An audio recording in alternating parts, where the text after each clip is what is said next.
Hello दोस्तों। आज हम देखते हैं कि प्रोडक्शन क्या होता है। साधारण बोलचाल की भाषा में किसी नई वस्तु के निर्माण को उत्पादन कहा जाता है। आम लोगों की दृष्टि में किसान हो गया, कुम्हार हो गए, बढ़ई हो गए आदि उत्पादक हैं, क्योंकि वे अपने परिश्रम से भौतिक वस्तुओं का उत्पादन करते हैं। इकोनॉमिक्स में है कि किसी भी वस्तु के मूल्य में वृद्धि करना ही उत्पादन है, या उसकी यूटिलिटी इंक्रीज कर देना ही उत्पादन कहलाता है। जैसे कि हम देख सकते हैं कि गन्ने से चीनी बनाना, चमड़े से जूते बनाना।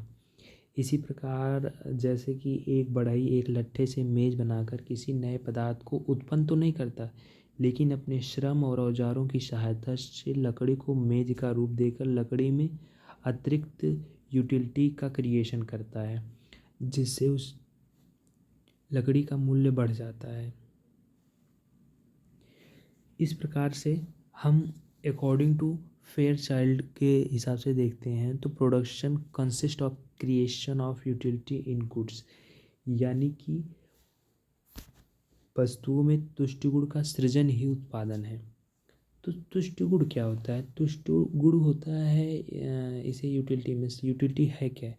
तो यूटिलिटी की बात करें तो ये पावर ऑफ सेटिस्फैक्शन होता है, जो किसी भी व्यक्ति को सेटिस्फाई कर देता है उसके पावर से।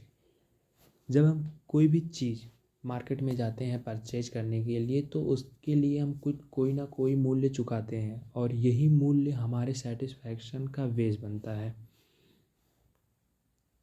इसी तरह हम देखते हैं टाइप ऑफ प्रोडक्शन। देखिए, किसी भी वस्तु या पदार्थ की यूटिलिटी अथवा उसके मूल्य में कई प्रकार से वृद्धि की जा सकती है। सबसे पहले हम देखते हैं production of changing of form, यानी कि उस वस्तु के रूप परिवर्तन द्वारा उसके रंग, रूप, आकार आदि को बदलकर उसमें यूटिलिटी वृद्धि कर दी जाती है, जिसे हम production by changing of form कहते हैं। इस प्रकार से हम एग्जाम्पल देख सकते हैं कि एक कुम्हार मिट्टी के रंग रूप को बदलकर बर्तन तथा खिलौनों का उत्पादन करता है। इसी प्रकार लोहार हथौड़े, खुरपे आदि को तैयार करता है। यानी कि कुम्हार ने मिट्टी से घड़े को बनाया।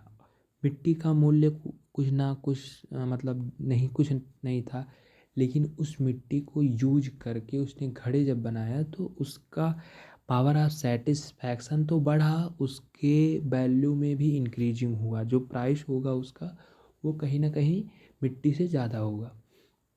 इसी तरह production by changing of place, यानी कि स्थान परिवर्तन के द्वारा जब किसी वस्तु को ऐसे स्थान से जहाँ वह अधिक या पर्याप्त मात्रा में उपलब्ध हो, लाइक हम कह सकते हैं कि नदी के किनारे जो रेत होता है, यदि उसे हम शहर ले जाएं मकान के निर्माण हेतु, तो उस रेत का वैल्यू बढ़ जाता है। पावर ऑफ सेटिस्फैक्शन तो बढ़ता ही है, उसके प्राइस में भी बढ़ोतरी हो जाती है। इसी प्रकार जो जंगल में लकड़ी पड़ी होती है, उसे शहर पहुंचाने से, उसे का मेज़ बना लेने से, उसका कुर्सी बना लेने से, बेड बना लेने से आदि तरीके से उसके पावर ऑफ सेटिस्फैक्शन या कि उसकी यूटिलिटी को इंक्रीज किया जाता है, और उसके वैल्यू को भी इंक्रीज किया जाता है। वैल्यू का मतलब होता है प्राइस।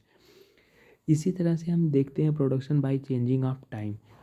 ये क्या है कि जब किसी पदार्थ को कुछ समय तक बचा कर रखने से उसके यूटिलिटी में इंक्रीजिंग होता है। जैसे वो गुड़ हो गया, चावल हो गया, ये सब क्या होता है कि कुछ देर आप इसे रख दें, या तो इनके स्वाद में वृद्धि हो जाती है या इनके मूल्य में। और इसी तरह बहुत सारे फसल के दिनों में क्या करते हैं व्यापारी, गेहूँ, आलू आदि सस्ते होने पर खरीद कर गोदामों में भर लेते हैं, और जब बाद में ऐसी वस्तुओं की कीमतें बढ़ जाती हैं तब इन्हें बेच देते हैं। यानी कि ये समय के द्वारा परिवर्तन हुआ। उसके बाद हम देखते हैं production by changing of possession. Possession में भी परिवर्तन के द्वारा ये चेंज प्रोडक्शन होता है। लाइक अगर कोई भी किताब आप किसी भी बुक कीपर, यानी बुक जो शॉप कीपर होता है उसके पास जाएंगे, तो उसके लिए वो किताब बहुत ज़्यादा उपयोगी नहीं होती, या ना के बराबर उपयोगी होती है।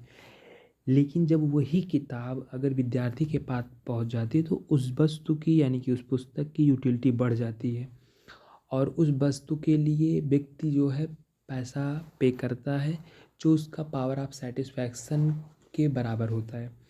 इसी तरह हम प्रोडक्शन बाय सर्विस देखते हैं। प्रोडक्शन बाय सर्विस में क्या है, लाइक शिक्षक हो गए, डॉक्टर हो गए, वकील हो गए, ये लोग प्रोडक्शन करते हैं। ये किसी गुड्स का यानी कि किसी वस्तु का उत्पादन तो नहीं करते, लेकिन अपने सर्विस के द्वारा ये किसी को सेटिस्फाई करते हैं। लाइक एक जो शिक्षक होता है वो अपने लर्निंग या टीचिंग बेस्ड हैबिट के कारण वो बच्चों को पढ़ाता है, उसके बदले में वो भी पैसा लेता है, लेकिन वो जो है शिक्षा भी देता है ताकि जो बच्चा होता है वो सेटिस्फाई होता है और उसके बदले में वह उस पर मूल्य चुकाता है। इसी तरह production by increasing of knowledge, इसमें क्या है कि कई बार क्या होता है कि किसी की नॉलेज में इंक्रीज करने के बाद भी प्रोडक्शन किया जा सकता है। लाइक जब एडवर्टाइजमेंट किसी भी हम नई वस्तु का देखते हैं, आजकल हम यूट्यूब को ही सबसे बड़े रूप में देख लें कि जब भी हम कोई वीडियो देखते रहते हैं उस पर एक ऐड आता है कुछ समय बाद, तो ये क्या होता है कि ये हमारे माइंड में जो है उस चीज़ के ज्ञान में वृद्धि करता है।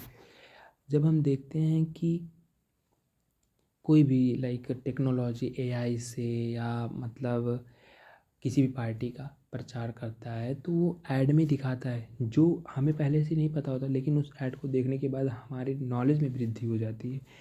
इसी को कहते हैं production by increasing of knowledge. अब हम देखते हैं कि कौन कौन से फैक्टर्स होते हैं जो कि उत्पादन के लिए ज़रूरी हैं। अब इसमें क्या होता है कि कोई भी मतलब उन वस्तु या सेवा से है जो कि किसी भी सहयोग करके किसी तरह से वस्तु या सेवा का उत्पादन करते हैं। सबसे पहले हम देखते हैं लैंड। तो लैंड क्या है कि भूमि मतलब का अर्थ पृथ्वी की ऊपरी सतह से नहीं है, बल्कि उन सभी शक्तियों से है, उन सभी पावर से है जो कि नेचर ने मानव को फ्री में ही दे दिया है। इसमें जैसे लैंड हो गया, वाटर हो गया, एयर हो गया, टेम्परेचर हो गया, लाइट हो गया, ये सभी इंक्लूड हैं उस लैंड में जो कि नेचर ने निःशुल्क प्रदत्त मनुष्य को दे दिया है। अब दूसरे पर हम क्या करते हैं कि लेबर की बात करते हैं। एक ये भी है कि जो लैंड होता है वो नश्वर होता है, यानी कि ना तो उसे आप बढ़ा सकते हैं ना तो घटा सकते हैं, वो जैसा है वो ऐसा पड़ा रहता है। हाँ, उपजाऊ या मतलब बंजर वो बन सकता है, लेकिन आप उसे कम या ज़्यादा नहीं कर सकते। ठीक है, इसके बाद हम बात करते हैं लेबर की। लेबर क्या है, तो लेबर का मतलब होता है कि कोई भी काम मनुष्य आर्थिक उद्देश्य से करे, चाहे वो हाथ से करे या मस्तिष्क से करे, तो ये लेबर होता है। यानी कि शारीरिक व मानसिक प्रयत्न श्रम कहलाता है, जिसका उद्देश्य होता है धन प्राप्ति करना। अगर हम बात करें कैपिटल की, तो कैपिटल क्या होता है? सबसे पहले हम देखते हैं कि कैपिटल है क्या। कैपिटल का मतलब होता है कि धन का वह भाग जो अधिक धन उत्पन्न करने में करे। लेकिन ये क्या होता है कि मनुष्य के धन से अलग होता है। लाइक कच्चा माल हो गया, ट्रैक्टर हो गया, यंत्र हो गया, मशीन हो गया, ये सभी कैपिटल में आते हैं।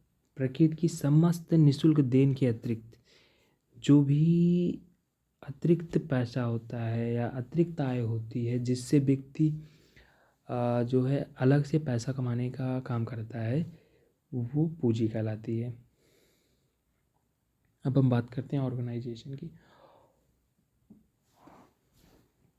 ऑर्गेनाइजेशन क्या होता है? ऑर्गेनाइजेशन होता है जो लैंड, लेबर, कैपिटल को उचित मात्रा व अनुपात में जुटाता है, उसी को ऑर्गेनाइजेशन कहते हैं। इसके बाद हम बात करते हैं इंटरप्राइज की। इंटरप्राइज क्या होता है? इंटरप्राइज है कि उद्यम। उद्यम यानी कि कोई भी काम हो या छोटा या बड़ा नहीं होता है। क्या होता है कि कई बार भविष्य में माल के ना बिकने के कारण हानि उठानी पड़ती है, और बहुत बार क्या होता है कि मान लीजिए वो जोखिम उठाने के लिए तैयार नहीं है, तो उत्पादन कार्य भी संभव नहीं होता है। अगर हम अकॉर्डिंग टू नाइट, एक साइंटिस्ट है या इकोनॉमिस्ट है कह सकते हैं, उनके हिसाब से देखें तो अनिश्चितता का वहन करना ही इंटरप्राइज कहलाता है।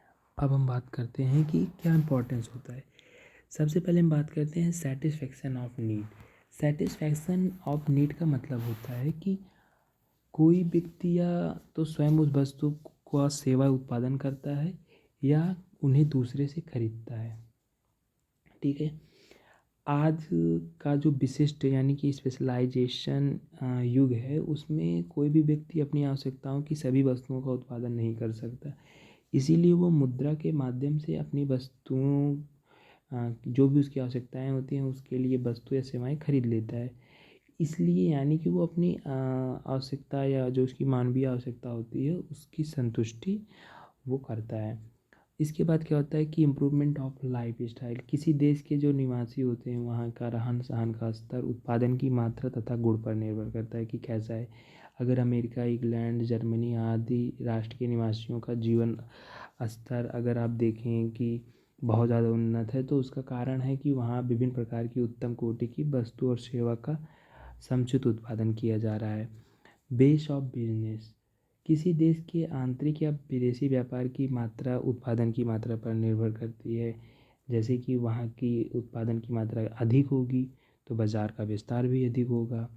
अगर वहाँ की उत्पादन की मात्रा कम होगी तो वो बाज़ार की सीमित कर देती है। Increasing implement opportunity. देश विदेश में विभिन्न वस्तुओं की मांग में वृद्धि होने पर निवेश में वृद्धि करके नए नए कारखाने खोले जाते हैं। ठीक है। जिससे कि रोज़गार के अवसर बढ़ते हैं।